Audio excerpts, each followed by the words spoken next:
Hello and welcome to my show, Autumn is Here. I am your host, Francine Crawford, and today we're going to speak to Miss Shelley Holder. She is a caregiver. She's also a licensed master social worker. So we'd like to welcome you to our show. Welcome, Shelley. Hi, Francine. Thank you so much. Thank you for having me. Well, thank you for taking the time to come out and share some information with us and share your story. So first, let's tell me a little bit about yourself. So I am a licensed master social worker, as you said, by trade. I have a long history in the healthcare field. I actually started out as an OR tech many moons ago in the OR, and I did a dual major and then transferred over. I guess they always say you didn't pick the field picks you. Ah, So transferred over to social work full time. So I have dealt with many different populations. I started out at the Jewish Board working with the acute psychiatric population, elderly geriatric population. And then I went to the women's shelter. I used to work at a women's shelter. Then I moved into inpatient psych. I worked in a locked unit interface in Brooklyn. So I was the coordinator there, the care coordinator there. And then did some things in between there. I got burnout from there oh, and went to work for my cousin in DC. He has a government contracting firm. So I worked there for about 7 years and came back. This is my first love, so I came back to it and been working in it ever since. I currently work for New York State at the Office of People with Developmental Disabilities.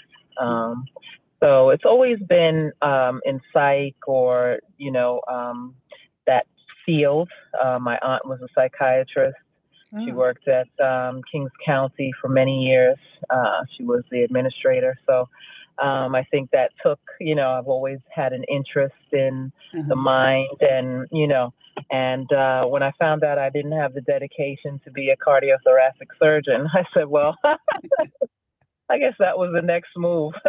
So that's what happened. So yeah, that's where we are now. So I think that's where I will retire from in a little bit. So yeah, I have a couple of siblings. I have mom. I'm a caregiver to my mom, who God's willing will be 100 in December. Oh, wow. Um, That's amazing. so yeah, so that's a little bit about me. Okay, okay. Well, that's interesting. Well, you've been in the healthcare field for quite some time. So I'm sure you Mm-hmm. saw different cases and stuff like that. So now Absolutely you're a caregiver also to your mom. correct. Oh, okay. I'm a caregiver at work, and then I do it all over again And at then you home. do it all over again. Oh, wow, Yep, wow. yep, yep, yep. What have you seen were kind of the challenges? Because I'm sure it's different doing it at work than doing it with your parent. Um, it is and it isn't. In a lot of ways, it's the same because the diagnoses are the same. If you have somebody who has the same diagnosis, maybe as she has, or has the same medical history as she has, then the things are not too far. I mean, everyone needs to be cared for. Everyone needs to have, supplies. Everyone needs to, be respected, given independence. I think the difference with work and home, I, of course, have more latitude in what I can do at home Mhm. than I have here. There's certain laws that govern, certain things that I might do with her that I couldn't do here, at work. Um, so, but there are always challenges in terms of the amount of resources um, that are available to you. the amount, just simple things like going to the doctor, Hmm. going to, primary care physicians, not um, talking to patients, Hmm. kind of acting like they're not there, like Uh, they can't answer. I take my mom to the doctor and they say, oh, how old is she? Or how, where does she live? I'm like, she's standing right there. ask She can her. still hear you. Right. she can still hear you. She can still talk to you. So those type of things, that, you want to make sure that they're respected, and I do that for my patients too, that they're respected, that they have the quality of care that they deserve. Okay. Okay. Do you have any, does your mom have dementia at all? Or- My mom has a form of dementia, yes. So, I don't know if you know, there are like 8 different types of dementia. yes. And so I think, it's never been diagnosed per se, but from my situation, I think she has more vascular dementia, Mm, which it usually occurs in stroke patients or right. people who've had, strokes, TIA, transischemic attacks, because you have that necrosis or the dying of the brain. Hmm. Certain cells become dead, or you have comorbid things like diabetes or high blood pressure, um, which can affect the brain and the way it processes information. Mm, So she definitely has dementia. She's and she had. We just found out that she has a pituitary adenoma, which is a kind of mass, a benign tumor on her pituitary. So, um, yeah, so it affects her memory, cognition. Sometimes she's confused a little bit. Yeah, so I see that. I definitely see signs of it. how long have you been her caregiver? Um, she had her last stroke in 2014. So, I mean, I've always been her primary care. We live in the same building. Okay. So, since she got elderly and had the first stroke and then had to walk with the walker, I've been the caregiver. But, the battle, like you were asking, one of the challenges is to get care for her. They only would give me, the state would only give me 3 hours at first, 3 or 4 hours, if you can imagine that. And I work in this field, so I can imagine somebody trying to secure more hours. It seems as though if you're not bedridden, 24-hour care is sometimes an impossibility. But it was over me pressing and pushing, and then she had a fall, which she fractured a rib. And so that was the way we got 8 hours. Woohoo. Wow. So, but after 4 o'clock, it's me. Wow. So it's a challenge to get support. And even you're in the medical field and it's still a challenge for you. So Okay. other people, they might not even know what direction to go in to get, Correct. you know. Mm-hmm. Wow. Absolutely. Absolutely. So as your mother is aging, did you have any kind of, sometimes people have trust issues when they have to give up some of the control or power to their caregiver or to their daughter or son. Has that been any challenges to you that she's uncomfortable with certain things, maybe?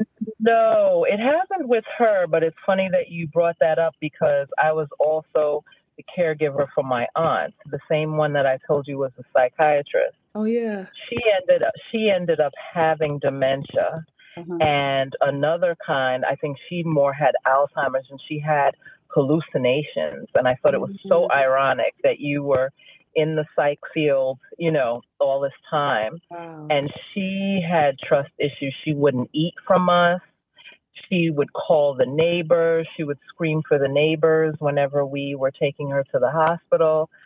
Don't let them take me. Don't let them take me. And we went through that. We went through that.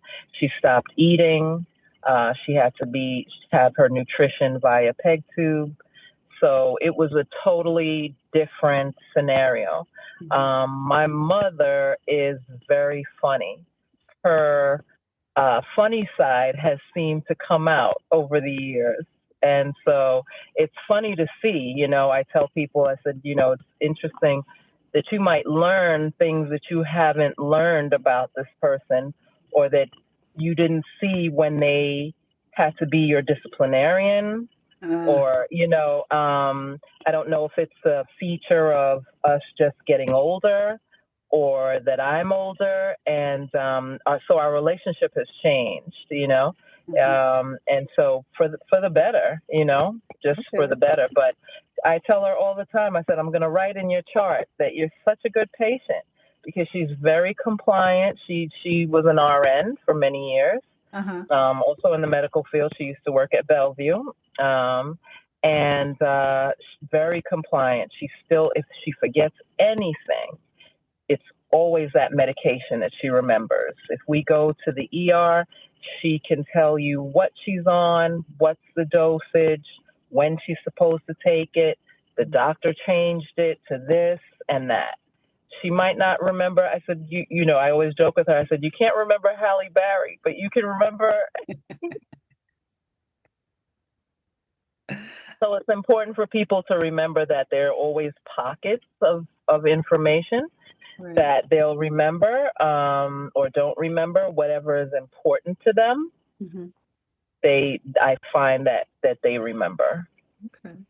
As a professional, is there anything that you advise people for like preparedness or any kind of things to set up like emergency things or things that they should set up dealing with, caring for someone else? Absolutely. So on the outside world, meaning outside the home, I definitely recommend, pre-needs burial fund. People don't like to talk about it, that's important. You need to have, her as a beneficiary, your beneficiaries in line. You need to have, if you don't have authority over the person, you need to have that. If at the banks, simple things at the bank, like if something happens, are you a co-signer? Are you a beneficiary? Does the bank know, what's going to happen if something happens to them, But and then of course it's important to get a good healthcare agency. But it's very hard. We went through maybe 7 or 8 aides until we found the right one that's not just want to sit down, be on the phone all the time. One who will talk to mom, because that's important. Who were very good cleaning up the house and cooking and whatever, but they just sat there. And I'm trying to explain to them that they need to be engaged. These people need to be engaged in the day. They need to have conversations. They need to talk to. I'm very lucky that I have a community in my building that we have a senior center downstairs in the building. So she goes there and, they play cards. They have lunches. They have nurses come in and talk. They have different activities. They go on different trips. So that's important. But, just the day-to-day of looking at the same 4 walls, there needs to be somebody asking that, what day is it? What month is it? So I would say that inside the home, it's important to seek early treatment, first of all, seek early diagnosis, find out, what kind of dementia it is, because they're so different. And then establish a routine. I would say that's key. Have the breakfast or the medications or whatever at the same time of the day.